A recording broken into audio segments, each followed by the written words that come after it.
ایک عورت سو رہی تھی۔ جب اس کی آنکھ کھلی تو رات کے 3 بج رہے تھے اور اس کے سرہانے ایک پری بیٹھی تھی۔ پری نے اس سے پوچھا کہ اپنی دلی 3 خواہشیں بتاؤ۔ میں ایک دن میں ایک خواہش پوچھوں گی اور اس دن وہی پوری ہوگی، لیکن ایک شرط ہے کہ جو کچھ تم اپنے لیے مانگو گی وہ تمہیں ضرور ملے گا، مگر اس سے 10 گنا زیادہ مقدار میں وہ تمہارے شوہر کو ملے گا۔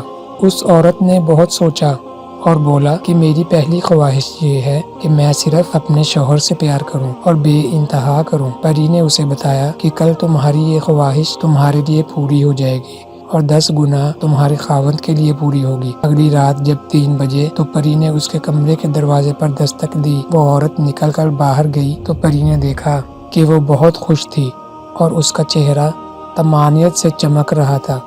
پری نے اس سے پوچھا کہ تم خوش ہو؟ تمہاری پہلی خواہش پوری ہو گئی۔ وہ عورت ہنسنے لگی اور بولی کہ ہاں پوری ہو گئی اور میں بہت خوش ہوں۔ پری نے پوچھا کہ اب دوسری خواہش بتاؤ، کل وہ بھی پوری ہو جائے گی اور تمہارے شوہر کے لیے 10 گنا پوری ہوگی۔ وہ عورت بولی کہ مجھے اور کچھ بھی نہیں چاہیے، آپ باقی دونوں خواہشیں کسی اور عورت کو دے دو۔ حاصل سبق: عورت کی زندگی کی سب سے بڑی حسرت صرف یہی ہوتی ہے کہ اس کا شوہر اس سے پیار کرتا ہو۔ زیادہ تر عورتیں چاہے جتنی بھی امیر ہوں یا جتنی بھی کامیاب، وہ صرف اپنی پوری زندگی شوہر کی قبولیت اور اس کے پیار کے حصول میں بسر کر دیتی ہیں۔ اگر آپ ان عورتوں کو دیکھیں جو بوڑھی اپنے شوہر کی اولاد اکیلے پال رہی ہوتی ہیں تو آپ بخوبی اس بات کو سمجھ جائیں گے کہ عورت کی فطرت میں بھی صرف ایک آدمی کی پوجا اور اس کی وفاداری ہوتی ہے۔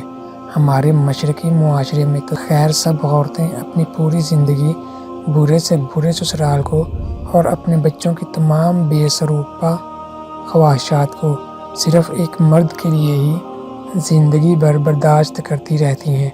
جو مرد یہ سوچتے ہیں کہ بیوی کو کیسے خوش رکھا جا سکتا ہے، ان کے لیے بہت آسان ہے کہ تہہ دل سے اس کی عزت کریں اور اس سے پیار کریں، باقی سب کچھ معمولی چیزیں ہوتی ہیں۔